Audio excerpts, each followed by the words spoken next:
सुप्रभात प्यारे बच्चों। आज हम अपनी पाठ्य पुस्तक वसंत भाग 3 का तीसरा पाठ बस की यात्रा का पठन करेंगे। इस पाठ में 5 मित्र एक बस के द्वारा यात्रा के लिए जाते हैं, परंतु बस की हालत इतनी खस्ता है कि बस ऐसे लगती है कि कब रुक जाए। लोग उस बस में सफर नहीं करना चाहते। रास्ते में डाकू भी मिलते हैं, परंतु जैसे कैसे वे मित्र इस बस में बैठ जाते हैं। रास्ते में बस रुकती है तो लोग उस ड्राइवर को मारने लग जाते हैं। उन्हें लगता है कि बस वाले ड्राइवर ने जानबूझकर इस बियाबान जंगल में बस खड़ी को किया है। इस पाठ में यही बताया गया है कि बस की हालत ऐसे थी जैसे उन्हें लगता था कि कोई पेड़ आएगा तो उससे टकरा जाएगी या वैसे ही रुक जाएगी। इस पाठ में हम बस की यात्रा का वर्णन करेंगे। हम इस पाठ के लेखक हरिशंकर परसाई जी हैं। पाठ में बताया गया है कि पाठ पठन के साथ प्यारे बच्चों आप अपनी बुक लेकर बैठेंगे, पेंसिल लेकर बैठेंगे। जो कठिन शब्द है उसको रेखांकित करेंगे और ऊपर उसका अर्थ भी लिखेंगे। पठन शुरू करने से पहले जरूर अपनी बुक लेकर बैठें। हम 5 मित्रों ने तय किया। 5 मित्र मतलब दोस्त, तय करना, निश्चित करना कि शाम 4 बजे की बस से चलें। शाम मतलब संध्या के समय, दोपहर के बाद कितने बजे? 4 बजे की बस से चलने का निर्णय लिया। पन्ना से इसी कंपनी की, पन्ना स्थान का नाम है, कंपनी की बस सतना के लिए घंटे भर बाद मिलती है, जो जबलपुर की ट्रेन मिला देती है। ट्रेन रेलगाड़ी। जबलपुर भी जगह का नाम है। सुबह घर पहुंच जाएंगे। मित्र कितने बजे चलेंगे? 4 बजे। बस कितने बजे? 4 बजे के लिए चलेगी और जबलपुर की ट्रेन से वे मिला देगी। सुबह घर पहुंच जाएंगे। हम में से 2 को सुबह काम पर हाजिर होना था। हाजिर उपस्थित कि उनकी सुबह काम पर जाने की अटेंडेंस लगनी थी, तो वहां उनको प्रेजेंट होना था। इसीलिए वापसी का यही रास्ता अपनाना जरूरी था। लोगों ने सलाह दी कि समझदार आदमी इस शाम वाली बस से सफर नहीं करते। लोगों ने सलाह दी, राय देना कि समझदार लोग इस शाम वाली ट्रेन बस से नहीं जाते क्योंकि बस की हालत ठीक नहीं थी। क्या रास्ते में डाकू मिलते हैं? नहीं, बस डाकिन है। लोगों ने सलाह दी तो उसने प्रश्न किया कि क्या इस बस में जाने से रास्ते में हमें डाकू मिलेंगे? तो लोगों ने कहा नहीं, बस ही डाकिन है, अर्थात बस की हालत ठीक नहीं है, वही डाकुओं की तरह काम करती है। बस, ये बस का चित्र देखो, बस की हालत भी देख लो। बस को देखा तो श्रद्धा उमड़ पड़ी।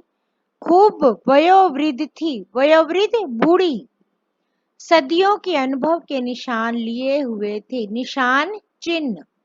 लोग इसलिए इसे सफर नहीं करना चाहते कि वृद्धावस्था में इसे कष्ट होगा। सफर, यात्रा, वृद्धावस्था, बुढ़ापा, कष्ट, पीड़ा।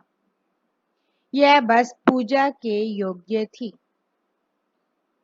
इसमें क्या बताया कि बस इतनी बुरी हालत में थी कि वह बूढ़ी हो चुकी थी। जब कोई व्यक्ति बूढ़ा हो जाए तो वह काम के लायक कम रहता है। ऐसे ही इस बस की हालत थी।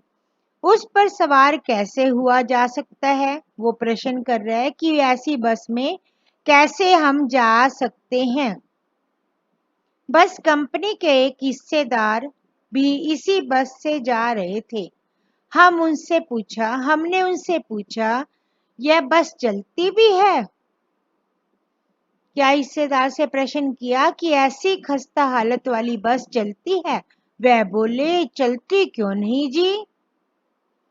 जवाब क्या मिला? अभी क्यों नहीं चलती? अभी चलेगी। हमने कहा वही तो हम देखना चाहते हैं। आपने आप चलती है यह? हाँ जी, कैसे चलेगी? गजब हो गया। गजब होना, बहुत हैरानी की बात होना। ऐसी बस अपने आप चलती है। हम आगा पीछा करने लगे। डॉक्टर मित्र ने कहा डरो मत, चलो आगा पीछा करना, आनाकानी करना। डॉक्टर मित्र ने कहा डरो मत, चलो, बस अनुभवी है, अनुभवी तजुर्बा जिसको हो, एक्सपीरियंस वाले को बोलते हैं अनुभवी। नई नवेली बसों से ज्यादा विश्वसनीय है। नई नवेली बिल्कुल नई। विश्वसनीय, भरोसेमंद। विश्वसनीय का अर्थ क्या है? भरोसेमंद। हमें बेटों की तरह प्यार से गोद में लेकर चलेगी। जैसे माँ अपने बच्चे को गोद में लेकर चलती है, वैसे ही बस ये हमें लेकर चलेगी। हम बैठ गए। जो छोड़ने आए थे वे इस तरह देख रहे थे जैसे अंतिम विदा ले रहे हैं। विदाई, अंतिम। उनकी आंखें कह रही थी आना जाना तो लगा ही रहता है, आया है तो जाएगा, राजा रंक फकीर। इस पंक्ति का भाव है कि जो संसार में आया है वह एक दिन जरूर वापस जाएगा, अर्थात उसकी मृत्यु निश्चित है। चाहे वह राजा है, चाहे रंक है, चाहे फकीर, सभी को इस दुनिया से जाना है। आदमी को कूच करने के लिए एक निमित्त चाहिए। कूच करना, जाना, निमित्त, कारण। क्या बताया इसमें? कोई भी आदमी जब यहाँ से जाता है तो उसको कोई ना कोई कारण चाहिए। इंजन सचमुच स्टार्ट हो गया। स्टार्ट मतलब शुरू। किसका इंजन? बस का। बस का इंजन सचमुच स्टार्ट हो गया, ऐसा जैसे बस ही इंजन है। इंजन में से आवाज आती है तो पूरी बस भी इंजन की तरह आवाज कर रही थी। हम इंजन के भीतर बैठे हैं। इंजन के भीतर बैठने का मतलब है वह बस पूरी ऐसे दिखाई दे रही थी जैसे इंजन चल रहा हो, अर्थात इंजन की आवाज जोर जोर से आ रही थी।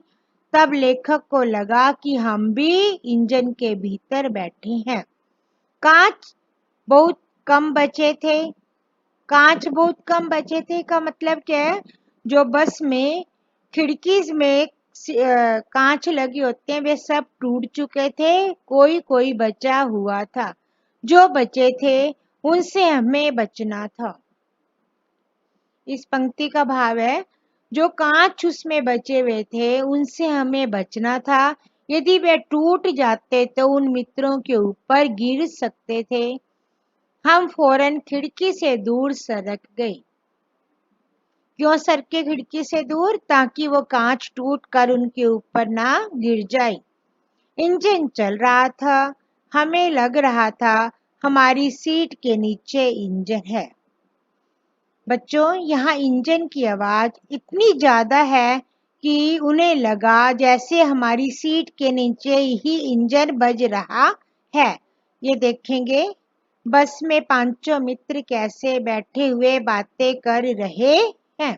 इस चित्र में यही दिखाया कि वे पांचों मित्र बस में कैसे बैठे हुए हैं।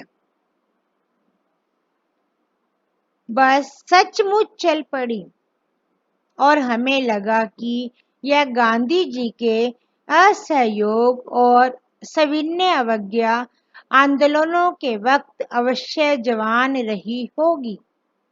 अब यहाँ दो गांधी जी द्वारा चलाए गए दो आंदोलनों का वर्णन किया। पहला कौन सा? असहयोग आंदोलन। दूसरा कौन सा आंदोलन? सविनय अवज्ञा आंदोलन। बस उस समय की बस का वर्णन किया जब गांधी जी ने ये दोनों आंदोलन चलाए थे। तब ऐसे लगा उन्हें कि यह बस उस समय जवान थी, तब यह बूढ़ी नहीं थी। उसे ट्रेनिंग मिल चुकी थी। ट्रेनिंग, प्रशिक्षण। हर हिस्सा दूसरे से असहयोग कर रहा था। हिस्सा भाग, किसका भाग? बस का। असहयोग करना, कोऑपरेट न करना, आपस में सहयोग न करना। पूरी बस सविनय अवज्ञा आंदोलन के दौर से गुजर रही थी। सीट की बारी से असहयोग चल रहा था। जहां बैठने की जगह है वह भी सहयोग नहीं कर रही थी। कभी लगता सीट बाड़ी को छोड़कर आगे निकल गई है, अर्थात जिस जगह वे बैठे थे, बैठे बैठे उन्हें लग रहा है कि वो सीट उन्हें छोड़कर आगे निकल गई। कभी लगता कि सीट को छोड़कर बाड़ी आगे भागी जा रही है। 8-10 मील चलने पर सारे भेदभाव मिट गए। यह समझ में नहीं आता था कि सीट पर हम बैठे हैं या सीट हम पर बैठी है। उन्हें समझ नहीं आ रहा था कि हम बैठे हैं या सीट हम पर बैठी है, अर्थात इतनी खस्ता हालत थी। एकाएक बस रुक गई। एकाएक, अचानक मालूम हुआ कि पेट्रोल की टंकी में छेद हो गया। पेट्रोल की टंकी किस में थी? बस में। उस टंकी में क्या हो गया? छेद मतलब सुराख। ड्राइवर ने बाल्टी में पेट्रोल निकालकर उसे बगल में रख दिया। बगल में रखना, साइड में रखना, और नली डालकर इंजन में भेजने लगा। अब मैं उम्मीद कर रहा था, उम्मीद करना, आशा करना। थोड़ी देर बाद बस कंपनी के हिस्सेदार इंजन को निकालकर गोद में रख लेंगे और उस नली से पेट्रोल पिलाएंगे, जैसे माँ बच्चे के मुंह में दूध की शीशी लगाती है। या नली से पेट्रोल डाल रहे थे इंजन में, उसकी तुलना माँ बच्चे के दूध में दूध की शीशी जैसी लग रही है। बस की रफ्तार गति अब 15-20 मील हो गई थी। 15 या 20 मील बहुत कम थी। मुझे उसके किसी हिस्से पर भरोसा नहीं था। हिस्सा भाग, भरोसा यकीन। ब्रेक फेल हो सकता है, स्टीयरिंग टूट सकता है। प्रकृति के दृश्य बहुत लुभावने थे। प्रकृति, कुदरत, जो जहां से बस गुजर रही थी, वहां की जो नेचर थी, वहां के दृश्य, नजारे लुभावने, मन को अच्छे लगने वाले, सुंदर। दोनों तरफ हरे भरे पेड़ थे जिन पर पक्षी बैठे थे। अब उस स्थान का वर्णन किया जहां से बस गुजर रही थी। वहां का प्राकृतिक दृश्य बहुत सुंदर था। पेड़ पौधे लगे थे जिन पर पक्षी बैठे हुए थे। मैं हर पेड़ को अपना दुश्मन समझ रहा था। लेखक को जब भी पेड़ आता उसे दिखाई दे रहा था जैसे पेड़ उसका दुश्मन है। ऐसा क्यों? क्योंकि बस की हालत खराब थी। उसे लगता था कि बस पेड़ से टकरा न जाए। जो भी पेड़ आता डर लगता कि इससे बस टकराएगी। वह निकल जाता तो दूसरे पेड़ का इंतजार करता। झील दिखती तो सोचता बस इसमें गोता लगा जाएगी। गोता लगाना, डुबकी लगाना। उसे बस पेड़ों से भी डर लग रहा था और जो झील दिखाई दी उससे भी उसे डर लगा। एकाएक फिर बस रुकी। ड्राइवर ने तरह तरह की तरकीब उपाय, पर वह न चली। सविनय अवज्ञा आंदोलन शुरू हो गया था। कंपनी के हिस्सेदार कह रहे थे, बस तो फर्स्ट क्लास है जी। यह तो इत्तेफाक की बात है, इत्तेफाक, संयोग। क्षीण चांदनी में वृक्षों की छाया के नीचे वह बस बड़ी दयनीय लग रही थी। दयनीय, दया, जिस दया के योग्य। क्षीण चांदनी, जो थोड़ी थोड़ी हल्की चांदनी शाम को, रात, संध्या के समय दिखाई देती है। लगता है उसे कोई वृद्धा थक कर बैठ गई हो। यहाँ बस को किसका रूप दिया? वृद्धा का। जैसे बूढ़ा व्यक्ति थक कर बैठ जाता है, ऐसे ही बस थक कर बैठ गई हो। लेखक ने ऐसी कल्पना की। हमें ग्लानि हो रही थी। ग्लानि अंदर से मन मन में ईर्ष्या होना कि बेचारी पर लद कर हम चले आ रहे हैं। कौन सी बेचारी? बेचारी शब्द किसके लिए प्रयोग किया गया? बस के लिए। लदकर कौन जा रहे हैं? 5 मित्र। अगर इसका प्राणांत मृत्यु, जिसके प्राणों का अंत हो जाए उसे बोलते हैं प्राणांत। तो इस बियाबान में, बियाबान जंगल सुनसान जगह में हमें अंत्येष्टि करनी पड़ेगी। अंत्येष्टि अंतिम संस्कार को कहा जाता है। हिस्सेदार साहब ने इंजन खोला और कुछ सुधारा। बस आगे चली। उसकी चाल और कम हो गई थी। चाल गति, और इंग्लिश में कहा जाता है स्पीड। इंजन, जब हिस्सेदार साहब ने उसका इंजन खोला, सुधार किया, तो बस थोड़ी सी आगे चली और उसकी चाल और भी कम हो गई। धीरे धीरे वृद्धा की आंखों की ज्योति जाने लगी। अब बस को किसका रूप दे रहे हैं? बार बार वृद्धा का। वृद्ध होने पर आंखों की रोशनी जैसे कम हो जाती है, ऐसे ही बस की रोशनी भी कम होने लगी थी। चांदनी में रास्ता टटोल कर वह रेंग रही थी। रेंगना, धीरे धीरे चलना। आगे या पीछे से कोई गाड़ी आती दिखती तो वह एकदम किनारे खड़ी हो जाती और कहती, निकल जाओ बेटी। क्या बस बोलती है? नहीं, परंतु यहाँ लेखक ने उसे वृद्धा का रूप देकर उसे ऐसे कल्पना की जैसे वह बोल रही हो, और साथ से जो गुजरने वाली ट्रेन को बोलती है, निकल जाओ बेटी। अपनी तो वह उम्र ही नहीं रही। उम्र, आयु, कि मैं तुमसे उम्र न रहना। अब वह इस लायक नहीं रही कि उसकी गति से गति मिला सके। एक पुलिया के ऊपर पहुंच ही थे। पुलिया, पुल को बोलते हैं फ्लाई, जैसे फ्लाई ओवर होते हैं ना, उसको पुलिया, जहां से बसें वगैरह निकलती हैं, नीचे नाले वो बनाते हैं जो। एक टायर फिस करके बैठ गया। फिस करना, हवा खत्म हो जाना, बिल्कुल खत्म। वह बहुत जोर से हिलकर थम गई। अगर स्पीड में होती तो उछलकर नाले में गिर जाती।